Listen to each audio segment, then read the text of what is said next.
जी, मनोज अवस्थी जी, आचार्य जी कहाँ गए?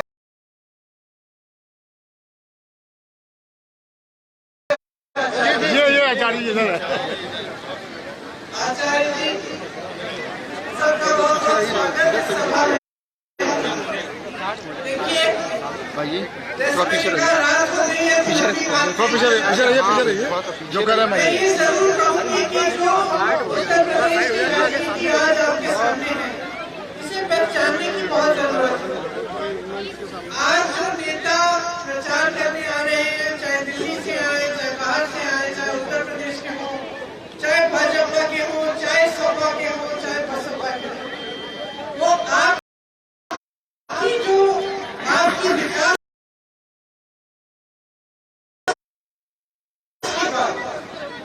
आपके जो मुद्दे हैं, आपकी जो समस्याएं हैं, उसके बारे में बात करें। जितनी भी पार्टियां हैं एक ही बिसात पर खेल रही हैं, चाह रही हैं कि जाति के आधार पर, धर्म के आधार पर सांप्रदायिक बातों को करके लोगों को बांटे ताकि वो खुद आगे बढ़ पाए। अब आपकी सबसे बड़ी समस्याएं क्या है? सबसे बड़ी समस्या ये है कि जितने भी नौजवान हैं तकरीबन सारे के सारे बेरोजगार हैं। दूसरी समस्या क्या है? महंगाई हद से ज्यादा बढ़ चुकी है। पेट्रोल डीजल के दाम हद से ज्यादा बढ़ चुके हैं। सरसों का तेल 200 में मिल रहा है, गैस का सिलेंडर 1000 रुपए में मिल रहा है। महंगाई हद से ज्यादा बढ़ गई है। किसानों की समस्याएं, सबसे बड़ी समस्या तो छुट्टा जानवर है। छुट्टा जानवर आपके खेत खाए जा रहा है, खाद आपको नहीं मिलता, आपको उपज का सही दाम नहीं मिलता। खाद वितरण केंद्र जो सरकारी है तकरीबन बंद हो गए, जो प्राइवेट है वो चल रहे हैं, उसमें इतनी बड़ी लाइन है, खाद नहीं है। पेट्रोल डीजल के दाम बढ़ गए, इसलिए आपके लिए समस्या और भी बढ़ी हुई है। आपके बच्चों की शिक्षा, की सेहत, इनके बारे में तो कोई बात ही नहीं करता। कोरोना हुआ, सेहत की कौन सी सुविधा थी? लोग ऑक्सीजन से बड़े बड़े शहरों में मर रहे थे, यहाँ तो बुरी हालत थी। गंगा में, नदियों में आपने लाशें फेंकती हुई देखी। तो समस्याएं इतनी बड़ी बड़ी हुई, चाहे छोटे दुकानदार हो, छोटे व्यापारी हो, मध्यम वर्ग के व्यापारी हो, जैसे ये दुकानें जो इधर है, सब करते हैं। उनको क्या होगा, उनके बारे में बात करते हैं। भैया ये सब मत करिए, सुनिए। हेलो पुलिस वाले, इन अफसरों को बोलो बस भैया मुझे बोलने दीजिए, सब मत करिए। तो मैं कह रही थी कि जैसे छोटे दुकानदार हैं, छोटे व्यापारी हैं, इनके साथ क्या हुआ? पहले तो सरकार ने कहा कि नोटबंदी, एक दिन में नोटबंदी, तमाम नोट उन्होंने रद्द कर दिए। सबने कहा कि ये बहुत बड़ा राष्ट्रवादी निर्णय लिया है मोदी जी ने, इससे राष्ट्र का बहुत फायदा होगा, काला धन वापस आएगा। किसी का कोई फायदा नहीं हुआ, ना कोई काला धन आया। सिर्फ जो छोटे दुकानदार थे, जो मध्यम बिजनेस थे, जो छोटे छोटे व्यापारी थे, उनको बहुत ज्यादा नुकसान पहुंचा। उसके बाद जीएसटी आई, जीएसटी से और नुकसान हुआ।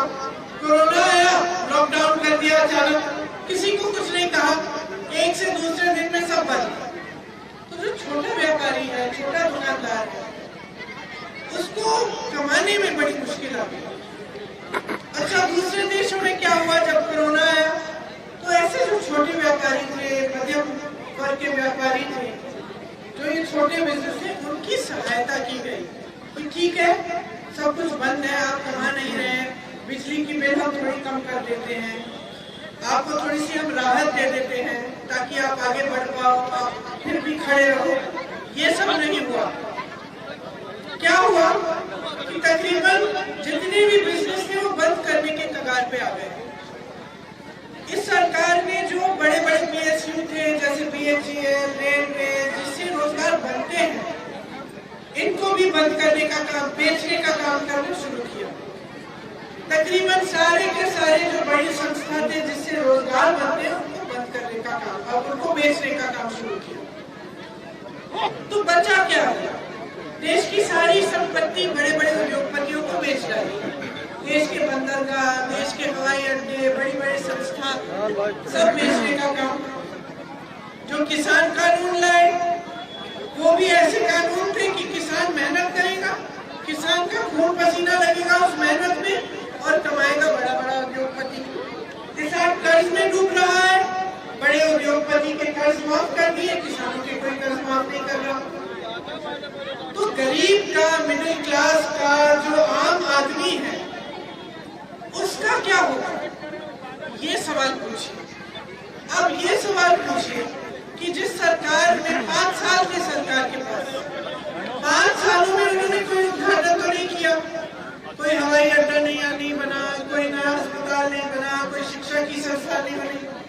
2 महीने से चल रहे लगातार धड़ाधड़ उद्घाटन हो रहे हैं। 5 सालों से इन्होंने 12 लाख सरकारी पद खाली छोड़े हैं। 12 लाख रोजगार दे सकते थे आराम से, क्योंकि पद खाली पड़े, पद खाली है, नौजवान बेरोजगार है, दे दो। नहीं दिए। अब आपके सामने आके कह रहे हैं कि हम रोजगार देंगे। मतलब मजाक बना रखा है। सोचते हैं कि आप में कोई विवेक नहीं है। चुनाव में आते हैं, उनको मालूम है हम धर्म की बात करेंगे, लोगों के जज्बात उभारेंगे, लोग जज्बाती हैं, धर्म के नाम पे, जाति के नाम पे हम राजनीति करेंगे तो हमें तो वोट मिलना ही है। तो बताइए, जब नेता जानता है कि 5 साल बाद आके आपको धर्म की बातें बता देगा, जाति की बातें बता देगा, उस आधार पर वोट ले लेगा, तो फिर वो काम क्यों करेगा आपके लिए? क्योंकि आपने तो पूछा नहीं है। समय आएगा तो वोट तो काम पे मिल नहीं रहा है ना, जवाबदेही तो है नहीं। तो वोट जब काम पे नहीं मिल रहा है तो वो काम क्यों करेगा? वो तो खुश है, भाजपा वाले खुश हैं, वो अपनी बातें करते रहते हैं। समाजवादी वाले खुश हैं, वो जानते हैं कि वो एक बात करेंगे, हम दूसरी बात करेंगे, आधे लोग हमारे साथ, आधे लोग उनके साथ, हमारी नैया पार हो जाएगी। विकास का कोई बात ही नहीं कर रहा है। तो ये जो परिस्थिति है ना कि आप इतनी मुसीबत में हो, चाहे हमारा पशु हो, चाहे महंगाई हो, चाहे किसानों की 10 समस्याएं हो, जो भी है, आप बहुत मुसीबत में हो, लेकिन आपकी कोई सुनवाई नहीं हो रही है, कोई सीरियसली ले ही नहीं रहा है। क्योंकि सब जानते हैं कि अंत में वोट तो किसी और मुद्दे पे पड़ेगा। तो हम क्या कह रहे हैं कांग्रेस में, हमारे सारे नेता क्या कह रहे हैं? हम कह रहे हैं कि वोट अपना विकास के आधार पर डालो, काम कौन करेगा, क्या करेगा, अच्छी तरह से समझ लो। हमने 3 घोषणा पत्र बनाए हैं, एक नौजवानों के लिए है, उसकी मैं मोटी मोटी बात बता देती हूँ। उसमें क्या है? 2 चीज है। नंबर 1, हम 20 लाख रोजगार देंगे। अब आप पूछोगे कैसे, हम कैसे भरोसा करें कि आप देंगे? तो हमने उसमें पूरा खाका तैयार किया है। 12 लाख जो खाली पद है, कहाँ खाली है, किस तरह से हम इन्हें भरेंगे। बाकी जो 8 लाख रोजगार हम बनाना चाहते हैं, कैसे बनाएंगे? जैसे अलग अलग, देखिए उत्तर प्रदेश में बहुत हुनर है, बहुत काबिलियत है। यहाँ से जो लोग बाहर जाके काम करते हैं, कमाते हैं, उनमें बहुत काबिलियत है। और ये भी नहीं है आज के दिन में कि जो नौजवान है वो पढ़ा लिखा नहीं है। आज के दिन में गरीब से गरीब परिवार को सबसे पहले अपने बेटे अपनी बेटी को पढ़ाना चाहता है, तो पढ़े लिखे भी हो, क्वालिफाइड भी हो, भर्ती की परीक्षा देते हो, देने के बाद परीक्षा रद्द हो जाती है, पेपर लीक हो जाता है, पेपर कैंसिल हो जाता है, पूरा का पूरा घोटाला होता है, सरकार आपको नौकरी नहीं देती, नियुक्तियां नहीं होती।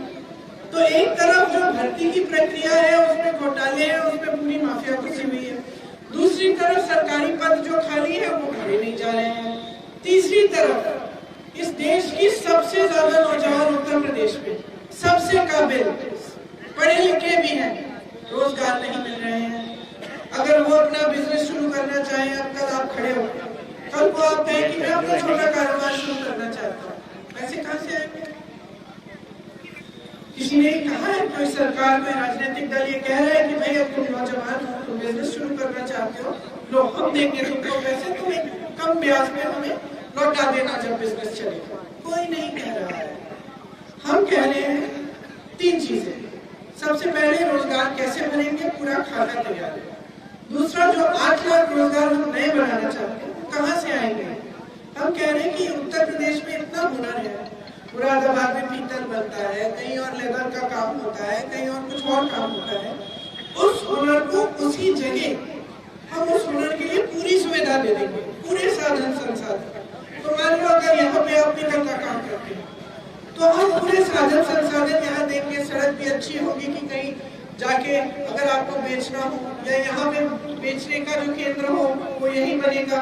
जो नौजवान यहाँ के अगर पीतल का काम करना चाहते हैं, अगर अपना बिजनेस शुरू करना चाहते हैं, तो हमने ये भी योजना बनाई है कि 5 लाख रुपए हम आपको सपोर्ट देंगे, आपको देंगे, आप 1% ब्याज पे लौटा देना सरकार।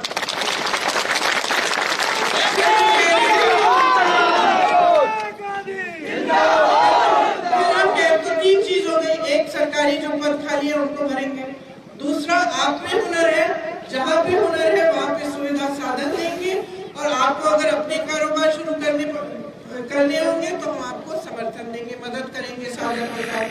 तीसरी बात हम कह रहे हैं कि जो भर्ती की प्रक्रिया है जो एकदम धूमिल हो चुकी है उसको हम पारदर्शी बनाएंगे। हम कह रहे हैं कि भर्ती की प्रक्रिया के लिए हम खाका तैयार करेंगे, एक जॉब कैलेंडर होगा, सब भर्तियां उसमें होंगी, उसमें लिखा होगा कि आपकी परीक्षा कब है, आपका रिजल्ट कब आएगा, आपकी नियुक्ति कब होगी, क्योंकि रिजल्ट में भी डेढ़ साल लगता है। हमने कहा है कि परीक्षा देने से नियुक्ति होने तक 6 महीने से ज्यादा नहीं करने देंगे। कानून बनाएंगे कि कोई अधिकारी इसमें बदलिएगा तो उसमें हम कार्रवाई करेंगे। तो ये 3 चीजें हम कह रहे हैं रोजगार के लिए। महिलाओं की आवाज हमने उठाई, हमने सबसे पहले कहा कि महिला आधी आबादी है, सबसे पहले तो इनको राजनीति में भागीदार बनाओ, तो 40% महिलाओं को टिकट मिले। सुधा जी जैसी महिलाएं लड़ रही हैं, ऐसी महिलाएं भी लड़ रही हैं जिन पर बहुत भयंकर अत्याचार हुए यही आसपास, जिन पर बलात्कार किया गया है, जिनकी बहनों को मार डाला गया है, वो भी लड़ रही हैं। हम कह रहे हैं खड़े हो लड़ो, क्योंकि जो करना है ये काम अगर आप सब देखेंगे वही कर रहे हैं, वही लोग जो सत्ता से उनका कुछ जुड़ाव है, तो फिर सत्ता में जो है वो उसको बचाता है। तो हमने कहा ठीक है, आपको ये इसलिए हो रहा है क्योंकि जो अत्याचार कर रहा है उसके पास कहीं ना कहीं सत्ता है या सत्ता से जुड़ा हुआ है, तो आप सत्ता अपने हाथों में लो। हम महिलाओं के लिए कह रहे हैं कि यहाँ पर अत्याचार होता है, हम 25% भर्तियां जो पुलिस की भर्तियां हैं उसमें हम महिला की भर्ती करना चाहते हैं, ताकि आप पे अत्याचार हो, आप पुलिस स्टेशन जाओ, आपको महिला पुलिस कर्मी लगे। और देखिए अत्याचार सब पे है, महिला पुलिस कर्मियों के लिए भी बहुत मुश्किल परिस्थितियां हैं।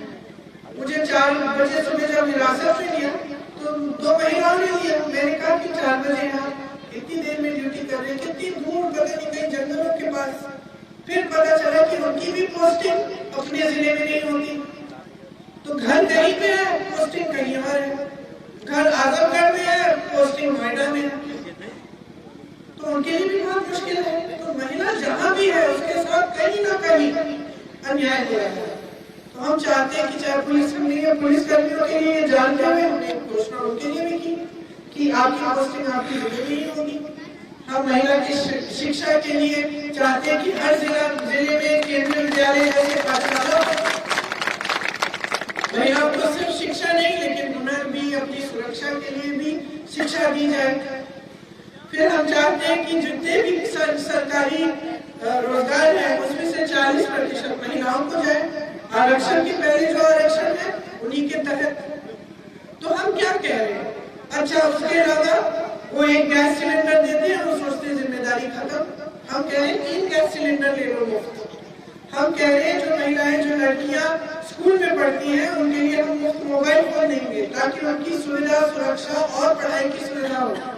हम कह रहे हैं जो कॉलेज जा रही हैं उनको हम मुफ्त में स्कूटी देंगे, लेकिन सिर्फ मुफ्त के तोहफे नहीं दे रहे हैं। हम कह रहे हैं कि ये आपको सशक्त करने वाली चीजें हैं। और हम ये कह रहे हैं कि महिलाओं को अपने पैरों पे खड़ा होना है, इसके लिए हम रोजगार में उनके लिए जगह बनाएंगे, शिक्षा की सुविधा बनाएंगे, सेहत के हर ब्लॉक में जो अस्पताल है हम चाह रहे हैं कि उसमें महिला के लिए कमरा हो जहाँ महिला डॉक्टर मिले। आज महिला की सेहत की समस्या जाती है और पुरुष मिलता है और उसको महिला डॉक्टर ही नहीं मिलती, उसको सेहत की सुविधा भी नहीं मिलती। तो ये सब हम महिलाओं के लिए कह रहे हैं। किसानों के लिए हम कह रहे हैं कि आपके पूरे कर्ज माफ करेंगे। आपको मालूम होगा कांग्रेस की सरकार ने कुछ सालों पहले 72,000 करोड़ रुपए के कर्ज माफ किए थे। हम कह रहे हैं कि छोटे दुकानदारों के लिए, किसानों के लिए, छोटे बिजनेसों के लिए आपका आपने कोरोना में भी बिल भरी ना बिजली की, जो सबसे जरूरतमंद है आप में से, हम आपकी कोरोना का जो बकाया है वो साफ कर देंगे। हम कह रहे हैं कि बिजली की बिल सबके लिए हम आज ही कर देंगे।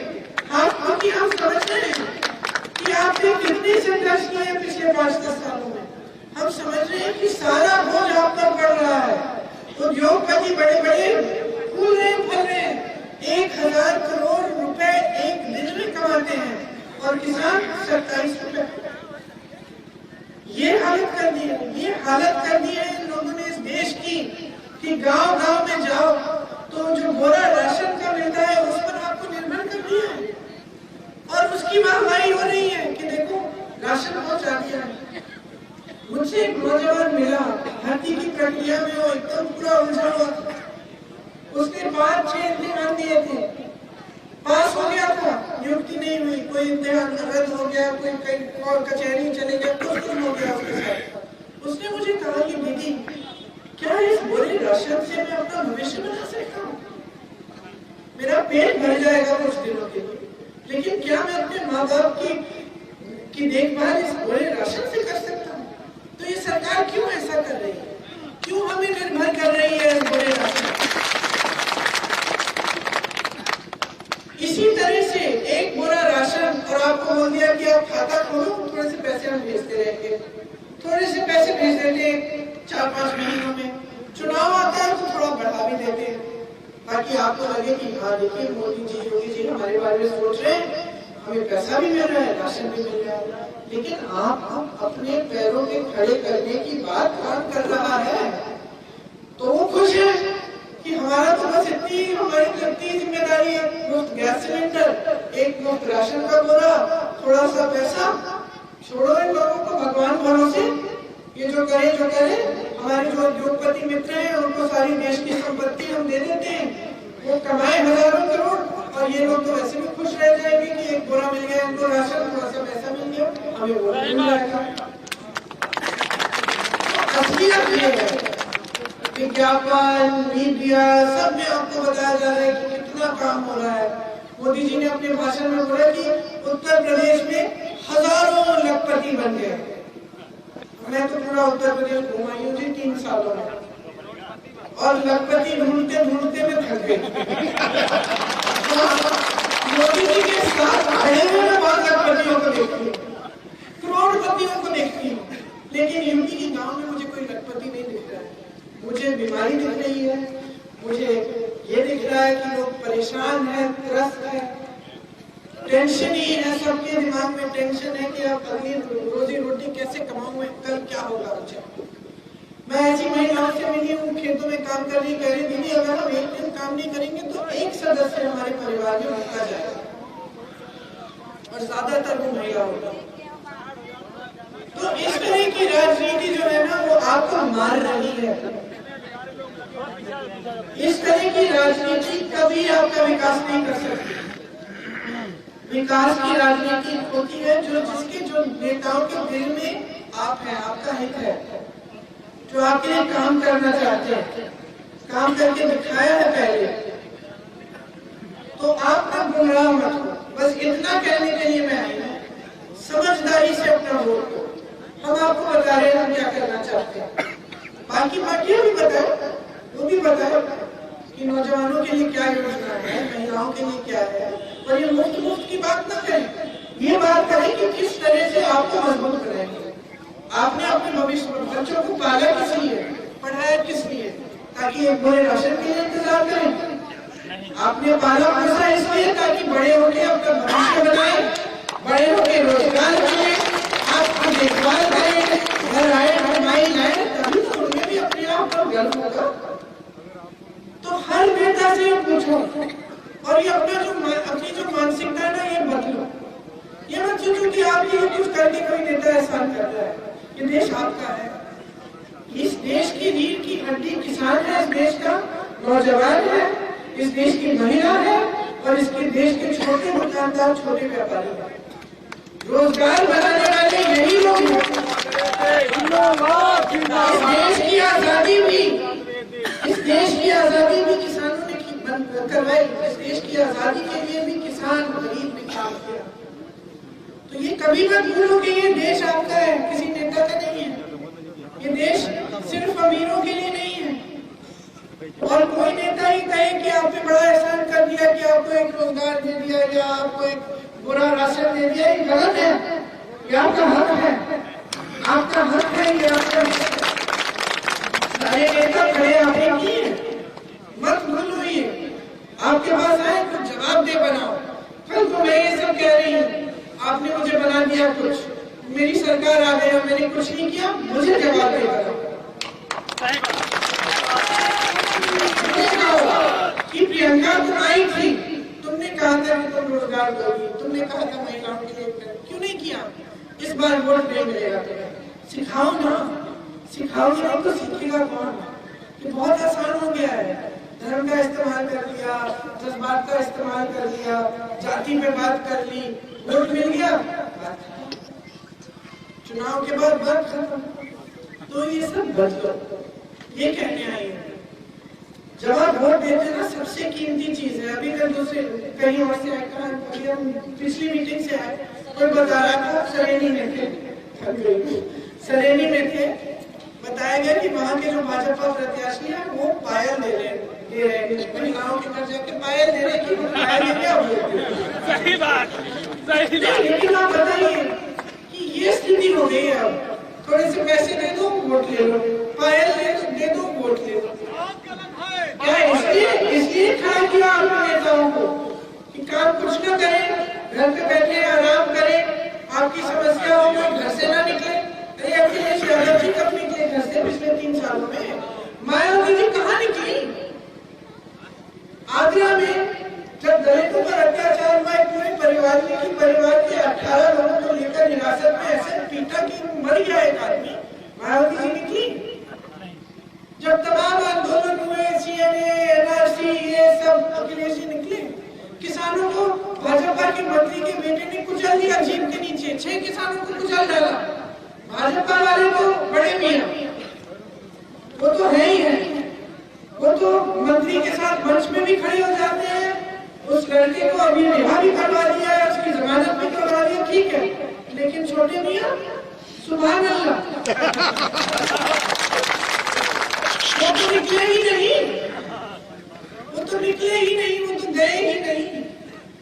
तो इतनी सारी समस्याएं हो रही है, महिलाओं पर बलात्कार हो रहा है, मारी जा रही है, कोई निकल ही नहीं रहा, कोई आंदोलन ही नहीं कर रहा है, किसान परेशान है। अब ये जो सारा आपका जो ये आवारा पशु की जो समस्या है, छत्तीसगढ़ में कांग्रेस की सरकार है, तो उन्होंने दिमाग लगाया कि ये बहुत बड़ी समस्या है, किस तरह से सुलझाएं। क्या कहा उन्होंने कहा, देखो अगर आप इस आवारा पशु की देखभाल कर लो तो इसकी गोबर हम 2 रुपए किलो में खरीद लेंगे, समझ लीजिए। तो इससे लोगों को लगा चलो हम अगर इनका देखभाल करेंगे हमें पैसे मिल जाएंगे, हम इसकी गोबर बेच देंगे। अब गोबर का किया क्या सरकार ने? स्वयं सहायता समूह को दिया, बोला इसका वर्मी कंपोस्टिंग करो, इसकी गोबर गैस बनाई, तो गोबर सरकार के काम आ गई। आवारा पशु को लोगों ने घर में रख के उसका देखभाल किया और उन्होंने कमा भी लिया, तो कोई समस्या ही नहीं। लेकिन इसके लिए सरकार ऐसी चाहिए ना जो आपके हित में काम करे। और यहाँ आवारा पशु आप बीच रात में बैठे रहते चौकीदारी करने के लिए, नींद नहीं आ रही है, सुबह पूरे दिन मेहनत कर रही है, मेरी बहनें पूरे दिन मेहनत करती है, रात को आप लोगों को जाके बैठना पड़ता है। कोई सोच भी रहा है, कोई सोच नहीं रहा है। गौशालाओं में पटक दो, गौशालाओं में चारा नहीं दे रहे, पानी नहीं दे रहे, गाय को खाए जा रहे हैं, मैंने देखी है वीडियो, कुत्ते खा रहे हैं उनको, जीवित गायों को पटक दिया उन्होंने, गड्ढे के अंदर धर दिया है, ऊपर से मिट्टी डाल दी है। तो कौन सा धर्म है ये? कौन सा धर्म है जिसके बारे में ये लोग रोज रोज बात करते हैं, रोज रोज निकालते हैं। कौन सा धर्म है? नेता का, राजनीति का, सरकारों का एक ही धर्म होता है, एक ही धर्म होता है। और किसी भी ग्रंथ को खोलिए उसमें वही लिखा है। आप सिख धर्म को देखिए, मुसलमानों से पूछिए, हिंदुओं से पूछिए, बौद्ध धर्म से पूछिए, किसी से भी पूछिए, सब कहेंगे नेता का एक ही धर्म है, सेवा करना। वो धर्म निभा नहीं रहे, वो धर्म निभा नहीं रहे हो, जनता परेशान आ नहीं रहे हो। चुनाव के समय सब निकले, फीते काटने लग गए, रोकर माफी मांगने लग गए। जो कानून लाए थे, जिसके लिए 700 किसान शहीद हुए, आप भूले नहीं, अपने घर से निकले नहीं। अब आप माफी मांग रहे हो, जनता माफ कर लीजिए, गलती हो गई, वोट दे दीजिए। तो ये परिस्थितियां हैं, आप पे है, आप पे इतना विवेक है, इतने समझदार हो, जी रहे हो आप इन परिस्थितियों को, सोच समझ के अपना वोट डालो। ये लोकतंत्र है, आपका देश है, इसकी रक्षा आप करेंगे, आपका वोट करेगा। गलत जगह डलेगा तो ये देश सुरक्षित नहीं रहेगा।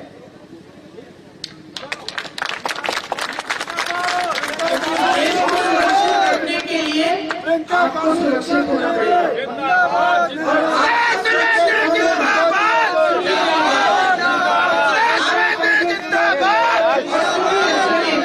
सुनिए मेरी बात सुनिए, आप सुरक्षित कब होंगे? जब आप अपने पैरों पे खड़े होंगे, जब आप कमाएंगे, जब आप आत्मनिर्भर होंगे, तभी आप सुरक्षित होंगे। नहीं तो जितने नौजवान हैं जिनके पास रोजगार नहीं है, जो क्वालिफाइड है, उनके अंदर गुस्सा चढ़ेगा, गुस्सा होगा, दुख होगा, भटकते रहेंगे। कोई भी उनका ऐसे करके इस्तेमाल कर लेगा। धर्म की बात करेगा कोई, बोलेगा उसको जाके मारो, मारेंगे उसको, क्योंकि जो करना चाहिए वो नहीं कर रहे हो, उनको नौकरी नहीं दे रहे हो, उनको आत्मनिर्भर नहीं बना रहे हो, उनको पैरों पे खड़ा नहीं कर रहे हो। वो बेचारा आवारा घूम रहा है, सुबह से शाम तक उसके पास कुछ नौकरी नहीं है, घर आता है कुछ नहीं दे सकता अपने माँ बाप को, शादी होती है, बच्चे होते हैं, बच्चों के लिए कुछ नहीं ला सकता। तो ये परिस्थिति आप बना क्यों रहे हैं? आप इसलिए बना रहे हैं क्योंकि आपकी राजनीति आगे बढ़ेगी इससे, और क्या। तो समझ लीजिए, मैंने थोड़ी लंबी बात कर ली, लेकिन दिल की बात है, आप परिवार के सदस्य हो,